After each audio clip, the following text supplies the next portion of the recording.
Ken Rosenthal never stops, and we reap the benefits. Good morning to you. Good morning. And let's try to raise the level of this segment since D-Rose already announced the show's gone downhill. It's so true. Our producer just said in my ear, this show is so weird. North or south of 2 hours of sleep? North. Yeah? Yeah. That's pretty good, because last night you reported Kimbrel to the Cubs. There were whispers, of course. How'd it come to fruition? How'd it get done? We talked about this the other day, Lauren. The Ben Zobrist restricted list situation. He went on the restricted list on May 8th due to his situation with his wife. He's getting a divorce. That freed up money. And it's about $9 million, the way I calculated it, because players are not paid when they're on the restricted list. So the Cubs, who had budgetary concerns, at least for this year, were able at that point to be more flexible for 2019, and they added the 2 years because what did Kimbrel want all along? He wanted the multi-year deal. Actually, in April, mid-April, I reported that this was the range he wanted in, between 39 and 52 over 3. Now, a couple things about this deal. You look at the bullpen and how it shapes up. Looks a whole lot better with Craig Kimbrel in there. This deal is not prorated for 2019. That $43 million is an actual $43 million. He's going to get $10 million this year, $16 million each of the next two, with a $1 million buyout.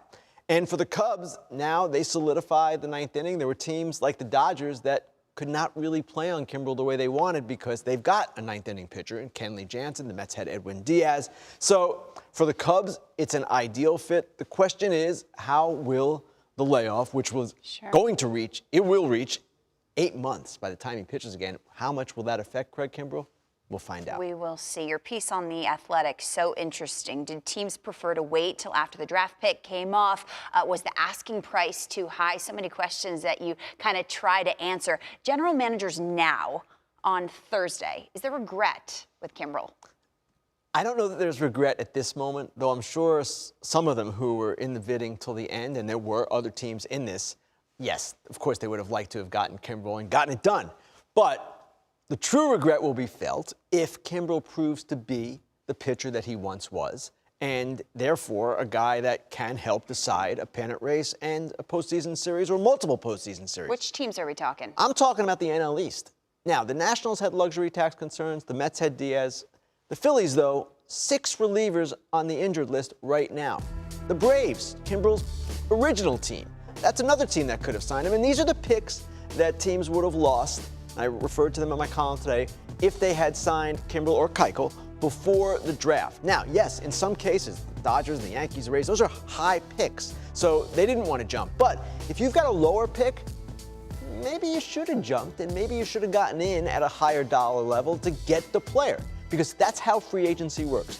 You either get the player or you don't. Zero-sum game, and we'll see in the end, Lauren, how this plays out, how Kimbrel performs, and whether teams indeed regret losing him. You said Kimbrel wanted a multi-year deal. That was reported all along. Does Dallas Keuchel now look at 3 years and go, interesting? He does. And at one point, Lauren, I had heard Keuchel wanted only 1 year. Play it above the qualifying offer for a prorated amount and go back onto the market without a qualifying offer next year and reestablish yourself. But as this dragged on, I would imagine Keuchel's position is, I don't want to go through this again in 6 months, and that would be very understandable. So we know the Yankees like Dallas Keuchel. We know they saw him throw. We know that they are interested. However, what I'm hearing and what others are reporting is that the Yankees do not want to go beyond 1 year. Now, the fact that Kimbrel got 3, I am quite certain is going to put the thought in Keuchel's head, hey, I should get 3. I'm the same age, 31 years old. I'm an accomplished guy. Why not? Look at Keuchel's last 4 seasons. Yes, the strikeout rate is down. We know that, but he's not that kind of pitcher. He is a guy who is a ground ball specialist. He's someone who is a touch and feel pitcher. So he's still good. That's not the question. The question ultimately can be here, or will be, can he get what he wants? I asked you 2 days ago, days or weeks? You said days. We're still there? I'd like to say we're still there on Keuchel, but this actually might slow it down because I would imagine his agent, Scott Boras, is going to look at this and tell teams, guys, that money was there for them. Now, I know it's a different situation with the Zobrist money and all that, but hey, let's go. That could slow it down. If I may take a break from the free agent stuff, because yesterday on The Athletic, you posted a column that's titled, and I want to read this so I get it right, once doubted by his own manager, Marcus Semien, transformed himself into a top defensive shortstop. Tell us more. Lauren, a few years ago, I and many others reported that people in the industry thought this guy could not play short. And he built himself into a fantastic defensive shortstop with the help of Ron Washington, who the A's had as a coach for some time, best infield instructor arguably in the game. Now, Semien, you look at the numbers there and the DRS, and it's all gotten much better. The errors, of course, as well. What I loved about this story, Lauren, is that he defied what people thought of him. He changed the label. He had the label. Can't play short, won't stick at the position, needs to move off, become a super utility guy, et cetera, et cetera. Guys like me heard people say this, we reported it, and he said, He worked with Washington. He learned from Matt Chapman as well, from Jed Lowry, others. And yes, Bob Melvin at one point said he had a lot of doubt about whether Semien could be that kind of player. You see Wash doing his thing there. Well, Marcus Semien came a long way, and it's pretty cool. I love it.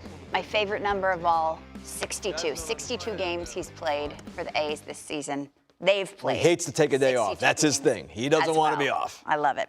Indians playing the Twins. They gained 2 games in the standings. Minnesota, of course, not slowing down at the deadline. Has anything changed? Has the picture changed? Are we waiting for the standings to be crazy? They're going to wait a little bit more, I'm sure, just for absolute certainty. But my goodness, we seem to know where this is going. They just lost Carlos Carrasco indefinitely because of a blood condition. They're without Kluber. They're without Clevenger. Jose Ramirez is having a terrible year. Lindor is hot, but of course missed the start of the season. Even after those 2 wins, they're 9.5 back. So the trend line is clear. The Indians, a team that we expected to perhaps reach the postseason for the 4th straight year, looks like it is most likely to sell.